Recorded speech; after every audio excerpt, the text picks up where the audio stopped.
बहुत समय पहले की बात है। एक छोटे से गांव में रामू नाम का एक गरीब किसान रहता था। उसकी खेती बाड़ी बहुत छोटी थी और हर साल उसे मुश्किल से ही खाना मिलता था। वह हमेशा सोचता था कि अगर उसके पास थोड़ी धन दौलत होती तो उसकी जिंदगी बदल जाती। एक दिन रामू खेत में काम कर रहा था, तभी उसने एक चमकती हुई चीज देखी।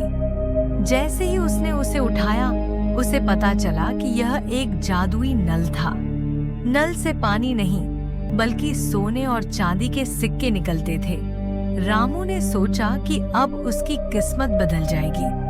उसने नल को घर ले जाकर इसे अपनी जरूरत के अनुसार इस्तेमाल करने का फैसला किया। हर दिन वह नल से सोने के सिक्के निकालता और अपने जीवन को बेहतर बनाता गया। उसने अपने लिए एक बड़ा घर बनवाया, अच्छी खेती की और गांव में सम्मानित होने लगा। लेकिन धीरे धीरे उसकी लालच बढ़ने लगी। वह और अधिक दौलत चाहता था। एक दिन रामू ने सोचा कि अगर नल से और भी अधिक सोना निकले तो वह और भी अमीर बन जाएगा। उसने नल को जितना संभव हो सके खुला छोड़ दिया, लेकिन नल ने उसे चेतावनी दी, यदि तुम मेरी शक्ति का दुरुपयोग करोगे तो तुम सब कुछ खो दोगे। रामू ने चेतावनी की अनदेखी की और नल को खुला छोड़ दिया।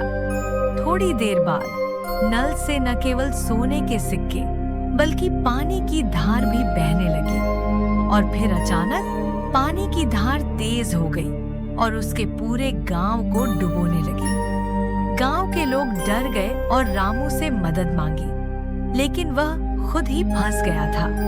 वह समझ गया कि उसकी लालच ने उसे इस स्थिति में ला खड़ा किया है। उसने नल से कहा, कृपया, मुझे मेरी गलती का एहसास हो गया है। मैं सब कुछ वापस लौटाना चाहता हूँ। जादुई नल ने उसकी बात सुनी और कहा, अगर तुम अपनी लालच को छोड़ दोगे और सच्चे दिल से दूसरों की मदद करोगे तो मैं तुम्हें तुम्हारी खोई हुई चीजें वापस दे सकता हूँ। रामू ने अपनी गलतियों को समझा और गांव वालों से माफी मांगी। उसने अपनी दौलत का एक बड़ा हिस्सा गांव के विकास में लगाया और सबकी मदद की। कुछ ही दिनों में नल ने फिर से सोने के सिक्के निकालना शुरू किया, लेकिन अब रामू ने अपनी इच्छाओं को नियंत्रित करना सीख लिया था।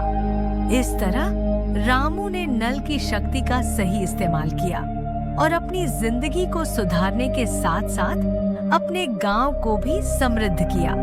उसने समझा कि सच्ची खुशी दौलत में नहीं बल्कि दूसरों की मदद करने में है।